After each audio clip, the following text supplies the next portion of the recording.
Hello दोस्तों, नमस्कार। कैसे हैं आप लोग? आशा है कि आप लोग बहुत अच्छे होंगे। चलिए दोस्तों, आज हम बात करते हैं यूजीसी नेट पेपर सेकंड, जो कि ऑप्शनल सब्जेक्ट कॉमर्स है। कॉमर्स में आज हम बात करेंगे यूनिट सेकंड, इसमें रहेगा ऑडिट प्लस अकाउंटिंग। लेकिन आज हम बात करेंगे अकाउंटिंग के बारे में। अकाउंटिंग, 4 अकाउंटिंग है दोस्तों, आपने पढ़ा होगा। एक होता फाइनल अकाउंट, दूसरा होता मैनेजमेंट अकाउंट जिसको फाइनेंशियल मैनेजमेंट अकाउंट कहते हैं, तीसरा आपका कॉस्ट अकाउंट, चौथा आपका कारपोरेट अकाउंट। आज हम बात करेंगे फाइनेंशियल मैनेजमेंट अकाउंटिंग। देखिए, पहले शब्दों को समझ जाइए, बाकी इसमें जितना चैप्टर होगा एक एक करके समझाएंगे।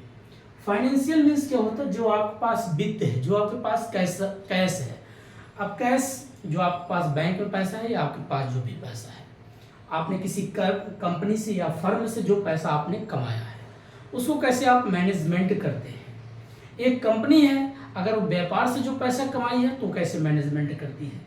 एक फर्म है, जो पैसा अर्निंग किया कैसे उसको मैनेजमेंट करती है, कैसे रेवेन्यू और एक्सपेंसेस के बीच में कैसे बैलेंस शीट को बनाती है, और कैसे अपने व्यापार को और एस्टिमेटेड करते हुए आगे बढ़ाती है। ठीक है, इसी का बेसिक जो टर्म को समझने के लिए इसके कुछ इसमें चैप्टर हैं, उनको समझना बहुत जरूरी है।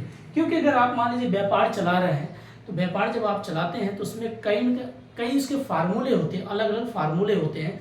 जैसे आप पढ़ते हैं कि फाइनेंशियल स्टेटमेंट क्या है, जो फाइनेंशियल वित्तीय आपका जो स्टेटमेंट कथन जारी किया गया है उसको कैसे समझा जाए, क्या इसमें कौन सा मेथड लगाया गया है, हॉरिजॉन्टल मेथड है या वर्टिकल मेथड है, ट्रायल बैलेंस से कौन सा मेथड लगा है, आप उसमें चेक करते हैं मैथमेटिक्स मेथड है या आपका बैलेंस मेथड है, जिसको गणितीय विधि बोलते हैं या शेष विधि बोलते हैं। तो हर एक मेथड को आपको समझना बहुत जरूरी होता है। जब आप स्टेटमेंट को समझ जाते हैं, फिर उसमें आप चेक करते हैं कि रेशियो एनालिसिस चैप्टर क्या है। आप अगर बीकॉम एमकॉम में पढ़े होंगे, क्योंकि जो बच्चे यूजीसी नेट की तैयारी कर रहे हैं तो काफ़ी चीज़ पढ़ के ही आए होंगे। उसके बाद हम पढ़ते हैं रेशियो एनालिसिस। रेशियो एनालिसिस क्या कहता है? किस अनुपात में आपने मार्केट में जो सेलिंग आपका चल रहा है, किस अनुपात में आपके पास फिक्स्ड एसेट्स बची हैं, किस अनुपात में आपके पास करंट एसेट्स हैं, और किस अनुपात में आपके पास करंट लायबिलिटी और करंट एसेट्स हैं। अगर आपने टर्नओवर करते हैं तो उसको सेलिंग में बात किया जाएगा। एक होता है क्विक रेशियो। क्या होता है दोस्तों? कि इमीडिएटली जो आप पैसे को कन्वर्ज कर लेते हैं। जैसे मान लीजिए आपके पास गोल्ड है, तो गोल्ड मतलब सोना है पहले, तो सोने को आप अगर बैंक के पास लेके जाएंगे तो आपको इमीडिएटली किस में कन्वर्ट कर देगा? लिक्विडिटी में, पैसे में। आपके पास आपने सोना लेके गए, आपने बैंक वालों को दिए तो आपको कैश तुरंत पैसा दे देगा। या सोनार के पास लेके जाएंगे, आप बोलिए भाई 10 ग्राम है, 50 ग्राम है, आप रखिए में कुछ पैसा दे दिए, तुरंत पैसा दे देता है। इसको बोलते हैं क्विक रेशियो। तो हर एक चैप्टर को अच्छे से समझेंगे। तो चलिए शुरुआत पहले करते हैं। कौन सा? पहला इसमें जो चैप्टर होता है दोस्तों, इसको बोलते हैं financial statement. Financial statement financial statement क्या कहता है? इसमें बैलेंस शीट के बारे में जारी करता है। क्योंकि बैलेंस शीट क्या करती है? व्यापार की स्थिति को समझाती है कि आपके व्यापार ठीक स्थिति में है या खराब स्थिति में। जिस प्रकार से आप देखते होंगे, एक डॉक्टर क्या करता है, किसी मरीज का नब्ज पकड़ता है और बोल देता है आपको फीवर है या नहीं है, उसी हिसाब से वो दवा देता है। ठीक उसी प्रकार से ये जो फाइनेंशियल वित्तीय स्टेटमेंट जो जारी होता है, लेकिन उस जारी किस में किया जाता है? आपका जो trading account profit and loss बनाते हैं, लास्ट में आपका बनता है बैलेंस शीट। तो बैलेंस शीट में ही उसको दर्शाया जाता है। किसमें दर्शाया जाता है? बैलेंस शीट जो आपका है उसी में आप उसको जारी करते हैं। अब बैलेंस शीट जब आप बनाते हैं तो इसको 2 मेथड से इसमें दिया है दोस्तों। एक होता है आपका हॉरिजॉन्टल और एक होता है आपका वर्टिकल। हॉरिजॉन्टल जो बनेगा, आप देखते होंगे ऐसे लिखेंगे पर्टिकुलर। तो आप पर्टिकुलर जब लिखेंगे, यहां पर आप लिखेंगे अमाउंट। यहां पर आप पहले लिखेंगे फिक्स्ड एसेट्स। दूसरा आप लिखते हैं करंट, शॉर्टकट कर देते दोस्तों, करंट एसेट्स। फिर तीसरा आप यहां लिखेंगे फिक्स्ड लायबिलिटी, फिर लिखेंगे फिक्स्ड करंट लायबिलिटी। ये जो बनता है आपका स्टेटमेंट ऐसे करके जो होता है उसको बोलते हैं हम हॉरिजेंटल, क्योंकि आपने एक हॉरिजेंटल तरीके से सारा चीज लिख करके दर्शा दिया। दूसरा जो बैलेंस शीट जो आप जारी करते हैं, बनाते हैं, उसको बोलते हैं वर्टिकल। उसको आप वर्टिकल तरीके से बनाते हैं, जो पहले से यही चला आया हुआ है दोस्तों। ऐसे आप लिखेंगे पर्टिकुलर, फिर अमाउंट, फिर उसके बाद आप लिखते हैं पर्टिकुलर, फिर यहाँ पर आप लिखते हैं अमाउंट। ऐसे करके जो बनता है इसको बोलते हैं वर्टिकल। आप लेफ्ट साइड में लिखते हैं, आपके पास होता है फिक्स्ड लायबिलिटी, फिर लिखते हैं करंट लायबिलिटी, और इस साइड आप राइट साइड में लिखते हैं अमाउंट, पर्टिकुलर में फिक्स्ड एसेट्स और करंट एसेट्स। बस इस तरीके से आप दर्शाते हैं। तो ये जो इसमें जारी किया जाता है स्टेटमेंट, एक हॉरिजेंटल तरीके से और एक वर्टिकल तरीके से व्यापार की स्थिति ये बताती है कि आपके पास कितना फिक्स्ड लायबिलिटी है, कितना करंट लायबिलिटी है, फिक्स्ड एसेट्स कितनी हैं और करंट एसेट्स कितनी आपके पास बचे हैं। अगर आपका व्यापार की स्थिति ये बताती है बेटर है कि नहीं बेटर है, अच्छी चल रही है या खराब चल रही है, तो जारी कैसे पता चलेगा? ये आपको बैलेंस शीट को देख करके। क्योंकि अगर मान लीजिए आप व्यापार में आपका लॉन्ग टर्म के लिए, एक बात याद रखिएगा दोस्तों, जीवन में पढ़ाई का मतलब ये नहीं है कि आप पढ़ लिया बस। पढ़ाई का मतलब है अगर आप इस फील्ड में पढ़ाई कर रहे हो तो इसको आप बिग प्रैक्टिकल सोचना जारी करो। आप अपने घर या परिवार भी हर दिन समझो एक बिजनेस ही है, क्योंकि आप अर्निंग करके पैसा लाते हैं। तो कुछ लोग पैसे आप देखते होंगे बैंक में ही जमा करते होंगे, जिसको एफडी बोलते हैं, एफडी फिक्स डिपॉजिट कर दिए 10 साल 20 साल 30 साल। तो जो लॉन्ग टर्म अगर देखा जाए तो उसी को बोलते हैं आपका फिक्स्ड लायबिलिटी। आपने फिक्स्ड कर दिया, डिपॉजिट कर दिया आपका। एक होता है करंट लायबिलिटी, जो शॉर्ट टर्म के लिए होता है दोस्तों, जैसे आपने किसी को पैसा देना है, लेना है, ठीक है, इसको बोलते हैं करंट लायबिलिटी। दूसरा होता है फिक्स्ड एसेट्स, जो आपका लॉन्ग टर्म के लिए 20 साल 10 साल के लिए, आप जैसे बिल्डिंग है, प्लांट है, मशीन है, आप मान लीजिए बिल्डिंग बना लिए तो कम से कम 10 साल 20 साल 30 साल तक तो बढ़िया आप उससे किराए पे अगर चढ़ाते हैं, किराए पे अगर आप देते हैं तो पर पैसे क्या करते हैं, अर्निंग करते हैं। कोई आपके पास मशीन है, आप लॉन्ग टर्म 10 साल 20 साल तक अच्छे से उससे पैसा कमाते हैं। प्लांट है, कोई बहुत बड़ा आपने प्रोजेक्ट पे काम कर रहे हैं, रोड बना रहे हैं, तो उस पर भी आपके पास जो प्लांट एरिया है कम से कम 10 साल 20 साल तक पैसे। जो लॉन्ग टर्म की जितनी बात होती है उसको बोलते हैं फिक्स्ड एसेट्स। दूसरा होता है करंट एसेट्स। करंट एसेट्स में आपका जो भी आपका बैंक है, कैश है, तो ये सारे आप डेटर हैं, ये आपके हो जाते हैं करंट एसेट्स। करंट एसेट्स क्या कहती है? इमीडिएटली पैसे आपके पास जो लिक्विडिटी के रूप में रहता है। जैसे आपके पास सोना है, आप तुरंत मार्केट जाइए, पैसा क्या हो कन्वर्ट हो जाता है, पैसे में आ जाता है। ये बेसिक चीज़ें समझना में क्या जरूरी है। अगर आपके पास फिक्स्ड लायबिलिटी है, आप उधारी ज़्यादा है तब भी ठीक नहीं, लोग आपकी उधारी हैं तो अच्छी बात है, इससे होगा हमें पैसा मिलेगा ही मिलेगा। और करंट एसेट्स हैं, करंट एसेट्स अगर आपके पास ज़्यादा है, आपके पास करंट एसेट्स ज़्यादा है और फिक्स्ड लायबिलिटी ज़्यादा दिखा रहा है, कहने का मतलब है, याद रखिएगा दोस्तों, यही चीज़ समझना जरूरी है। जैसे मान लीजिए मिस्टर एक्स है, यहाँ पर मिस्टर एक्स है और इन्होंने व्यापार शुरू किया, व्यापार शुरू कर दिया। अब इन्होंने फिक्स्ड लायबिलिटी क्या है, लोगों के उधार है। अब लोगों क्या उधार है, मान लीजिए मिस्टर ए से माल खरीद के ले आए, बी से भी माल खरीद के लेके आए और इनको बोल दिया हम 10 साल 5 साल के बाद आपको पैसा चुकाएंगे। अब सोचिए इन्होंने माल लेकर के अपने पास रख लिया, कोई व्यापार चला रहे हैं, उधार कौन है, मिस्टर एक्स जो व्यापारी है। अगर ये लॉन्ग टर्म के लिए उधार है तो ये ठीक नहीं है। और इनके पास पता चला करंट एसेट्स सिर्फ है और वो क्या है, ये 10 साल तक के उधार है और करंट एसेट्स भी क्या है, कम है, करंट एसेट्स बिल्कुल कम है। तो व्यापार की स्थिति क्या बोलेगी, आप बेकार, आप व्यापार करने के लायक ही नहीं हो। दूसरा कंडीशन, अगर आपके पास फिक्स्ड एसेट्स बहुत ज़्यादा है और व्यापार में उसको आपने इम्प्लीमेंट कर दिया, उसको वर्किंग के रूप में है, आपका वर्किंग मतलब कार्य कर रहा है, आपने प्लांट लगाया है, बिल्डिंग जो भी है, आपने उसको मार्केट में या फर्म में जो भी आप काम कर रहे हैं चल रहा है, और उसके बाद क्या है, आपको अर्निंग हो रहा है बढ़िया 10 साल तक अच्छे खासा, और करंट लायबिलिटी अगर है, करंट लायबिलिटी अगर ज़्यादा है तो कोई प्रभाव नहीं पड़ता, क्योंकि ये कवर कर लेता है। क्योंकि एक तरफ पता चला आपको 10 साल तक व्यापार कर लोग आपके ज़्यादातर पैसा आ ही रहा है, तो लाइबिलिटी है, करंट लाइबिलिटी कोई ज़्यादा दिक्कत नहीं है। अगर करंट लाइबिलिटी बिल्कुल बहुत कम हो तो समझिए आपका व्यापार बहुत बेटर है। यही स्थिति इसको बताती है, फिक्स्ड लाइबिलिटी और करंट लाइबिलिटी। सिंपल सी बात है, अगर आप किसी को उधार नहीं हो, अर्निंग ही अर्निंग आपके पास आएगा, पैसा रहेगा, तो आप तो बढ़िया है, आप अपना व्यापार और अच्छा चलाएंगे। और पता चला हम किसी का उधार 10 लोग का उधार है और रुपए आ रहे हैं, उधारी हमारे कितना, हम उधार कितने 10,000 और अर्निंग हमारा हो रहा 2,000, तो आप सोचिए अगर 10 - 2 हम करें तभी तो 8,000 हम उधार हैं, तो कौन सी बेटर स्थिति है? इसका मतलब आपके व्यापार की स्थिति ठीक नहीं है।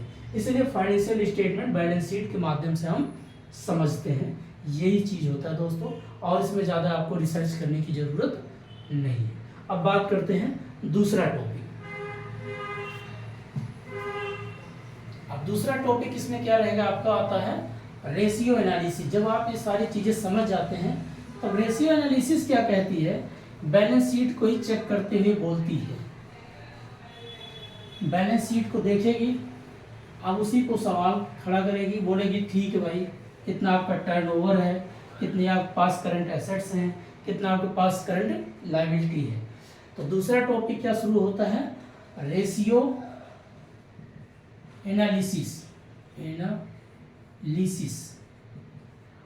अब अनुपात एनालिसिस मतलब होता है इंटरप्रिटेशन का, निर्वचन करना, किसी चीज का एक प्रकार बारीकी चीज का अध्ययन करना, सिंपल सी बात है। अब रेशियो क्या है, अब जैसे मान लीजिए एक रेशियो ये है, एक कोई बड़ा एक छोटा है। अब देखिए इन दोनों का अगर देखा जाए, अगर ये मान लीजिए 8% है इसका और ये 10% है, तो दोनों फर्क कितना है, 2% का।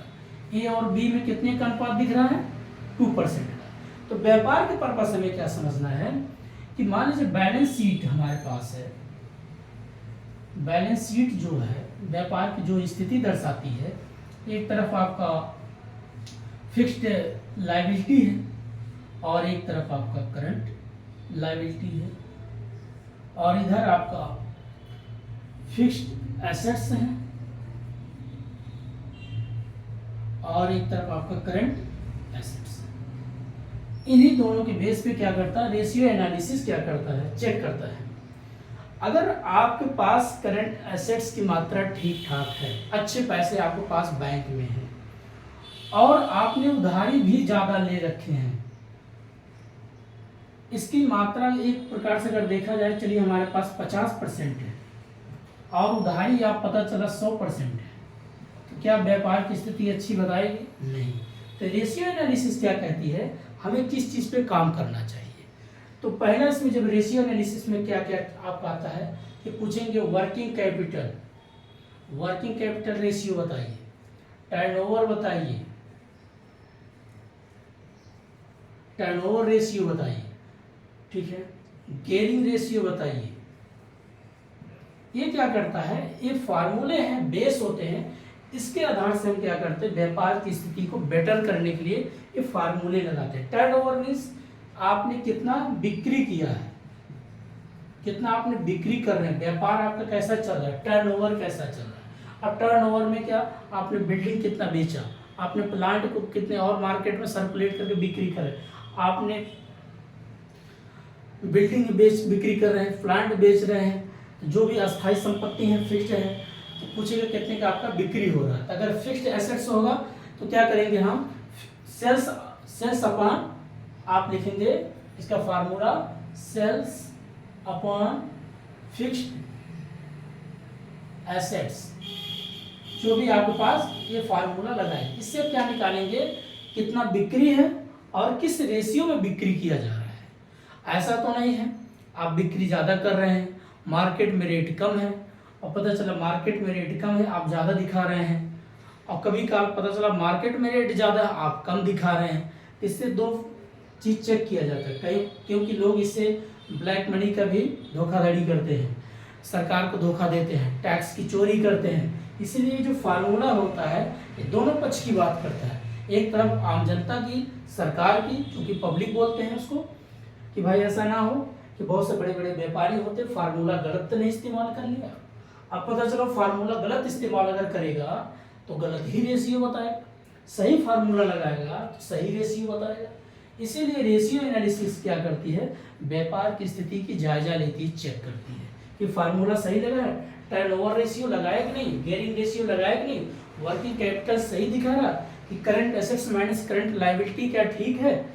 ये सारे जो बेसिक चीजें जब पढ़ेंगे आप, एक इसमें आता है quick ratio.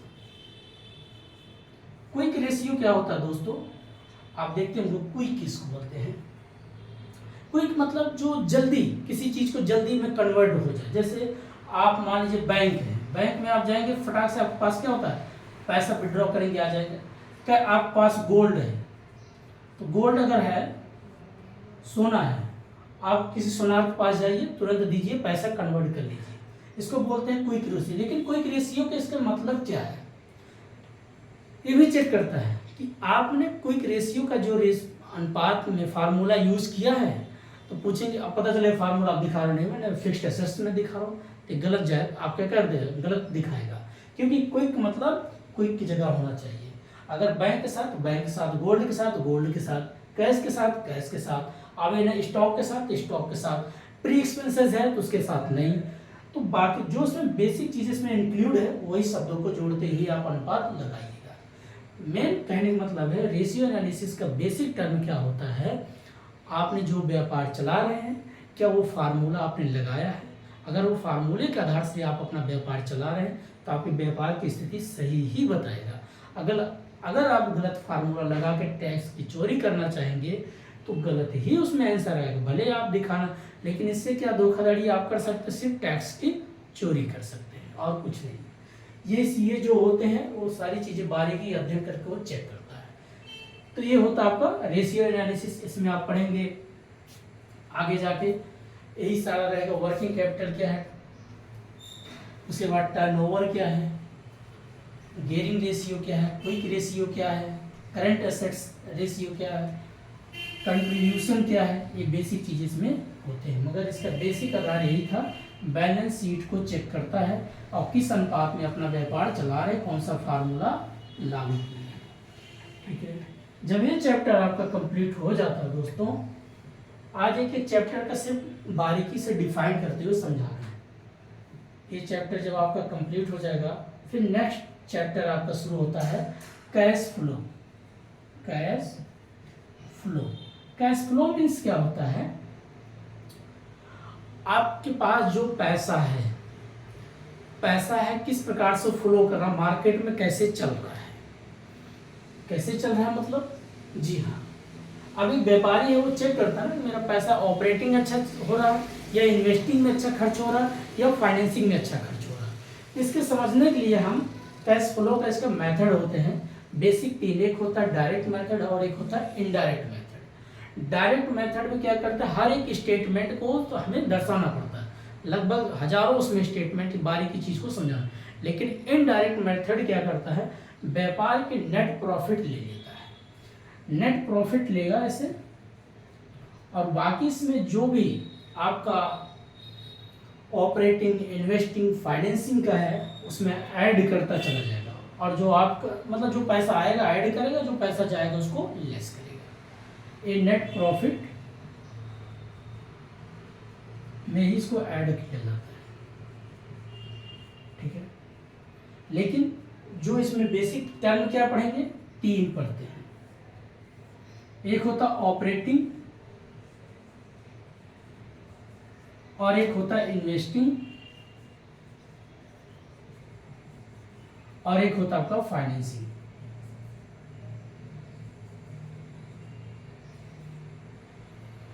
Operating, investing, financing, इन तीन बेसिक को समझना बहुत जरूरी है कैश फ्लो स्टेटमेंट में। पहले हम शुरुआत करते हैं फाइनेंसिंग से। जब आप कोई व्यापार शुरू करते हैं दोस्तों, तो आप कहीं ना कहीं से पैसे की व्यवस्था करते हैं, या तो आपके पास इक्विटी हो, इक्विटी मीन्स जो भी आपके दादा बाबा या आपने जो अर्निंग करके पैसा रखा है उसी को बोलते हैं इक्विटी। या तो खुद का अपने तरफ से पैसा लगाते हैं, या तो आप पैसे बारोइंग करेंगे। बारोइंग जब लेंगे तो लॉन्ग टर्म के लेंगे, या आपने कभी किसी शेयर मार्केट पैसा लेंगे, तो जो आपका इसमें आएगा फिक्स्ड। इसमें अब बेसिक देखा जाए तो आपका फिक्स्ड लायबिलिटी की बात करेगा जिसमें आपका शेयर हो गया, शेयर दो होते हैं, इक्विटी शेयर और प्रेफरेंस शेयर। या तो आप शेयर खरीदो या शेयर बेचो, या किसी से आप शेयर आप बेचोगे तो कैसे बेचो, आपने कुछ पैसा मार्केट में था उसको आपने बेच दिया तो पैसा आ गया, या किसी से बारोइंग करके पैसा लाया तो आपके पास पैसा हो गया। फाइनेंस की व्यवस्था करेंगे। आपके पास पुरानी कोई बिल्डिंग था उसको बेच करके आपने पैसा इकट्ठा किया। जब आपके पास कैश हो जाता है, पैसा हो जाता है, तो आप क्या करते हैं, इस पैसे को कहीं ना कहीं आप क्या करते हैं, इन्वेस्टमेंट करते हैं। अब इन्वेस्टमेंट क्या करेंगे, हो सके शेयर मार्केट में पैसा आप लगा दो, या तो आप पता चला कोई बहुत बड़ा व्यापारी उसके साथ आप शेयर करके आप उसके साथ पार्टनरशिप में पैसा इन्वेस्टमेंट कर दो, या किसी आप कॉलेज में पैसा इन्वेस्टमेंट कर दो, किसी फर्म में इन्वेस्टमेंट कर दो, या कोई आप व्यापार खोलो या व्यापार करोगे तो उसमें पैसा आप इन्वेस्टमेंट करोगे रोजगार के लिए। तो ठीक है, जब आपका इन्वेस्टमेंट हो जाता तो इस पैसा जो आपका इन्वेस्टमेंट व्यापार हुआ तो आप उस व्यापार को चलाएंगे। व्यापार जब आप चलाएंगे तो आप छोटे मोटे खर्चे होंगे, ऑफिस का खर्चा होगा, स्टाफ का खर्चा होगा, बिजली का खर्चा होगा, लैपटॉप के खर्चे होंगे, जो आपको प्रतिदिन का डॉक्यूमेंट्स वगैरह काम उसका खर्चा होगा, जो आप किसी सीए फर्म से काम करवाएंगे उसका खर्चा होगा। ये सारा आपका किस में हो जाता है, ऑपरेटिंग। यही आप एक तरफ पैसा लाया, उस पैसे को इन्वेस्टमेंट किया, जो आपने पैसा इन्वेस्टमेंट किया, अपने बिजनेस जो स्टार्ट किया, तो स्टार्ट करने के बाद जो उसका पूरा देख रेख करता है प्रतिदिन का, तो कौन करता है, ऑपरेटिंग।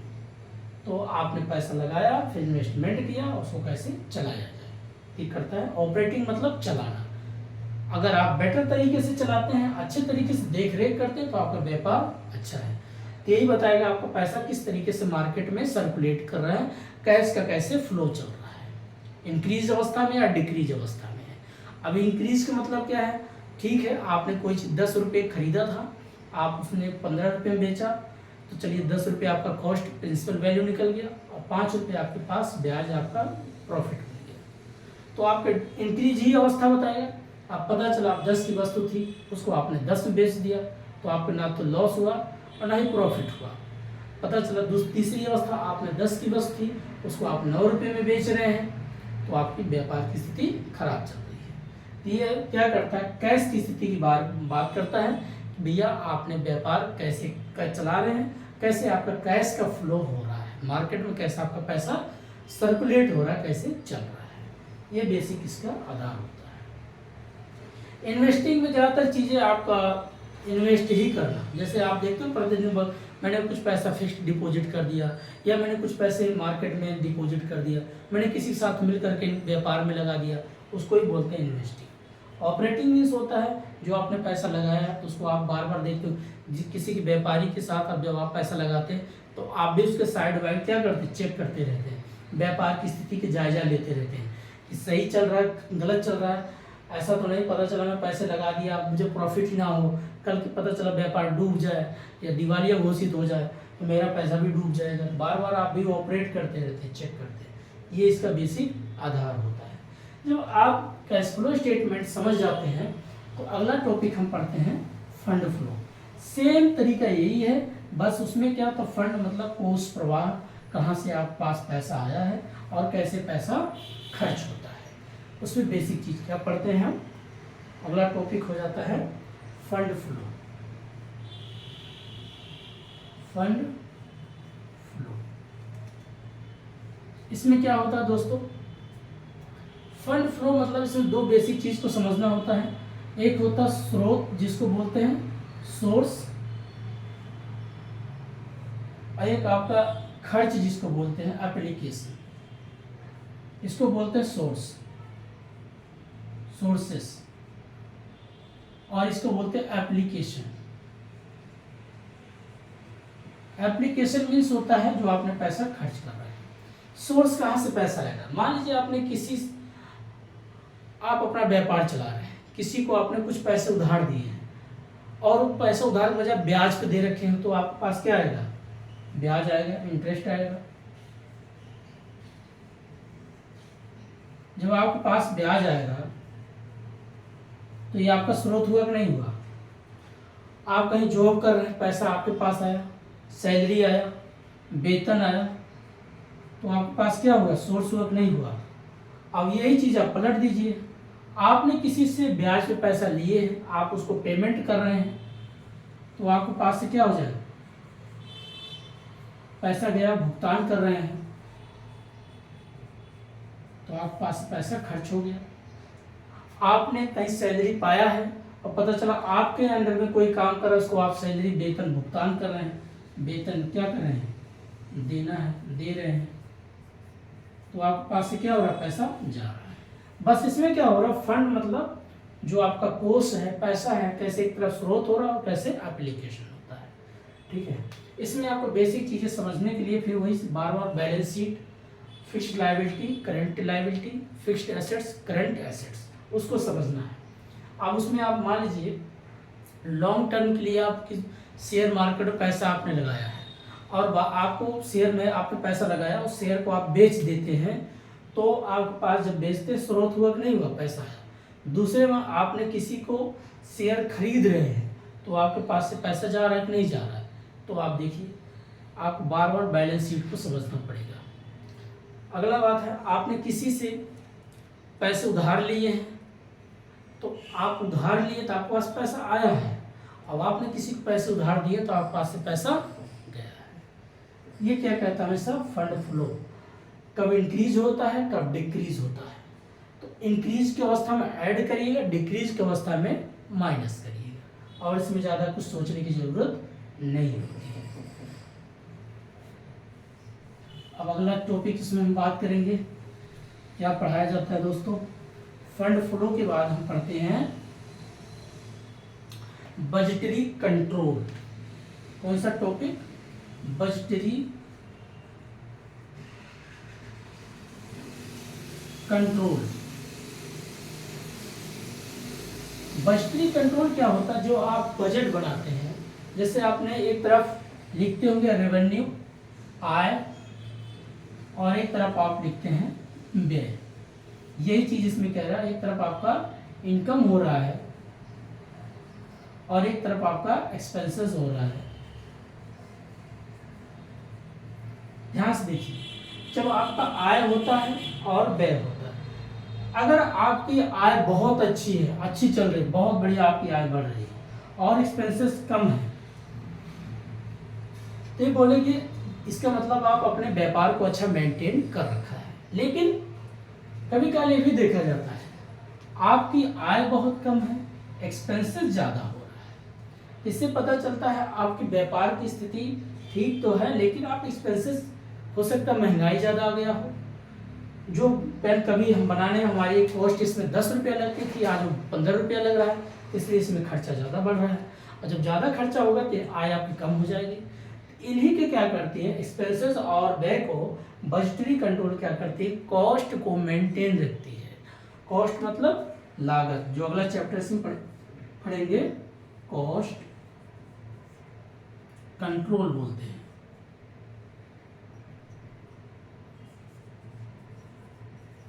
कॉस्ट कंट्रोल मतलब, सही बात है, अब इसी मार्कर को बनाना है, इसमें जो रॉ मटेरियल लग रहे हैं, अगर आप महंगा रॉ मटेरियल लाते हैं और बना के पेन आपको सस्ते में बेचना पड़ जाएगा, तो आपके व्यापार की स्थिति कैसी हो जाएगी, खराब अवस्था में।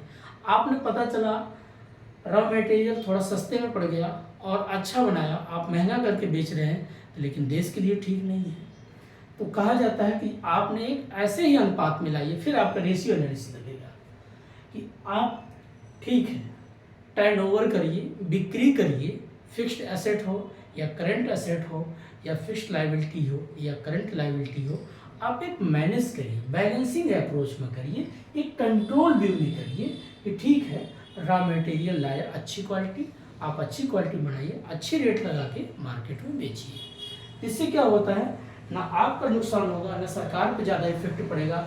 नहीं तो पता चला आप कोई चीज़ सस्ते में लाते हैं और महंगा करके बेचते हैं, इससे मार्केट में क्या होता है, इन्फ्लेशन बढ़ सकता है, और जब इन्फ्लेशन बढ़ेगा तो देश के रुपए की वैल्यू कम होती जाएगी, और देश की अगर रुपए की वैल्यू कम हुआ तो समझ जाइए आपके देश की जीडीपी डाउन होती चली जाएगी, तो आपका पर कैपिटल जो इनकम हो वो भी कम होता चला जाएगा, और दूसरी विदेशी कंपनी आएगी तो आपको फिर से क्या कर देगी, आपके वस्तुओं पे फिर से क्या कर देगी, मार्केट छा जाएगी, वो सस्ता करके बेचेगी, आपके पैसे की वैल्यू घट जाएगी। तो आप पता चला WTO, वर्ल्ड बैंक, IMF में आपकी क्या सदस्यता कम होती चली जाए, आपकी महत्व तो कम हो जाएगी।